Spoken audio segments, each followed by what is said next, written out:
안녕하세요. 책골라조의 조쌤입니다. 여러분, 코로나19로 인해 전 세계적으로 사망자가 20만 명이 넘는다고 합니다. 제가 알아보니까 구리시 인구가 약 20만 명 되거든요. 그러면 그런 소도시 인구가 전멸했을 정도로 이 전염병이 끔찍하다는 것을 알 수 있습니다. 사망자 대부분은 아마 예상치도 못하게 세상을 떠나게 되었을 것입니다. 우리는 신이 아닌 이상 죽음을 피할 수가 없습니다. 결국 우리는 세상을 떠나야 하는데 무엇을 남겨둘지, 그것이 생각해볼 문제입니다. 이 책은 생이 얼마 남지 않은 분들을 위한 책이 아닙니다. 오히려 우리가 건강하게 살아있을 때 그날을 대비해서 자신의 물건들과 흔적들을 잘 정리해 놓아야 합니다. 이 책을 읽으면 깨닫게 됩니다. 막상 그날이 되면 우리 누구도 그 어떤 물건도 가져갈 수 없다는 진실을 말이죠. 그래서 죽을 때까지 소유에 집착하는 우리는 반드시 이 책을 읽을 필요가 있습니다. 혹시 유품 정리사라는 직업에 대해 관심 있으신 분은 이 책을 강추합니다. 한국인 저자 김석중님은 10여 년간 자신의 사업으로 나름대로 입지를 키워나가고 있었습니다. 그러다 갑자기 불의의 사고로 직원 한 명을 저 세상으로 떠나보내게 됩니다. 가족같이 가까웠던 직원을 잃고 저자는 충격에 빠집니다. 그는 이제 자신만을 위한 사업이 아닌 사회에 도움이 되고 진정 보람이 되는 일을 하고 싶어집니다. 그때 마침 일본의 유품 정리사인 키퍼스에 관한 다큐멘터리를 보고 감동을 받습니다. 그래서 일본으로 건너와서 이 책의 공저자인 키퍼스 대표 요시다 씨를 멘토로 모시고 사업을 전수받게 됩니다. 그리고 노력 끝에 한국에서 키퍼스 코리아를 창업합니다. 이 책은 유품 정리사인 요시다 씨와 김석중 씨, 이 두 저자가 고인들이 남긴 마지막 흔적을 정리하며 쓴 에세이집입니다.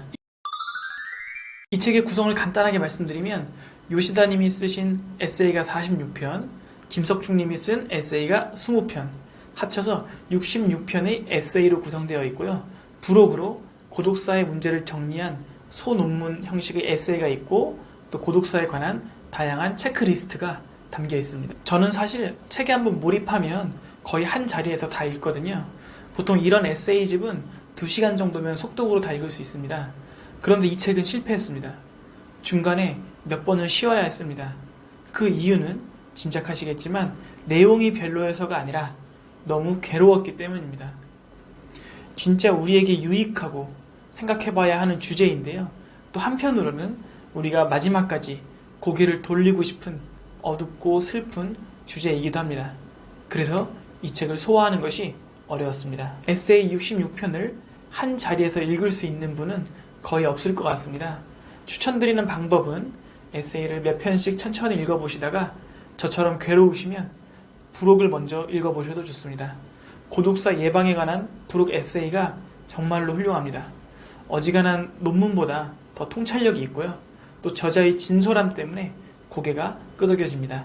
제가 두 부분만 인용해 보겠습니다. 고독사는 마치 고두밥을 지어 맛있는 술을 담글 때 술을 짜내고 남은 고두밥처럼 현대사회가 산업화 도시화되면서 나타난 현상이다.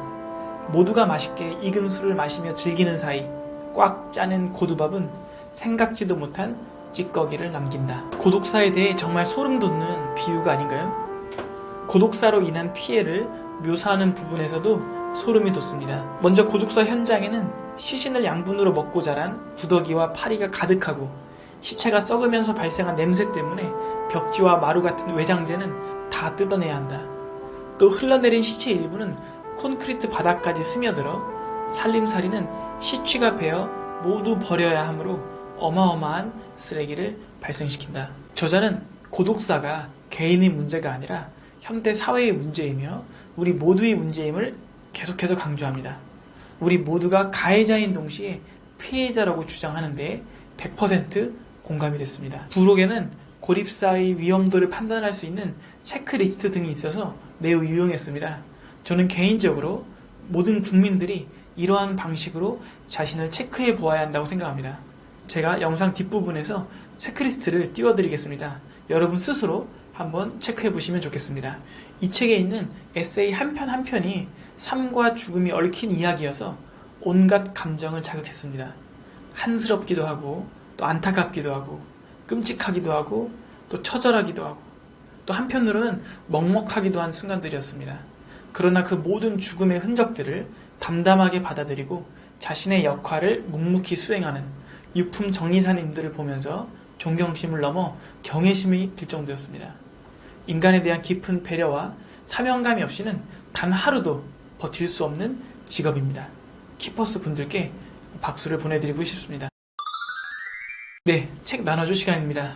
여러분은 이 세상을 떠날 때 무엇을 남기고 싶은가요? 여러분이 남기고 싶은 여러분의 유품이 있으면 무엇이 있을까요? 댓글 남겨주시면 감사하겠습니다. 이 책에서 우리는 인간의 양면성을 확인할 수 있었습니다. 선한 미소 뒤에 추악하고 더러운 것을 남긴 사람들의 이야기도 있었습니다. 반면에 따뜻한 마음을 엿볼 수 있는 유품도 있었습니다. 무엇을 남기든 선택은 우리의 몫인 것 같습니다. 이 책을 통해 삶의 의미를 새롭게 하는 시간 되시길 바랍니다. 유품 정리는 보았다 였습니다. 다음 시간에는 카피라이터에 관한 책을 한 권 소개해드리겠습니다. 엄청난 언어 센스와 언어 유희의 즐거움을 느끼는 시간 되시길 바랍니다. 그러면 다음 시간에 뵙겠습니다. 감사합니다.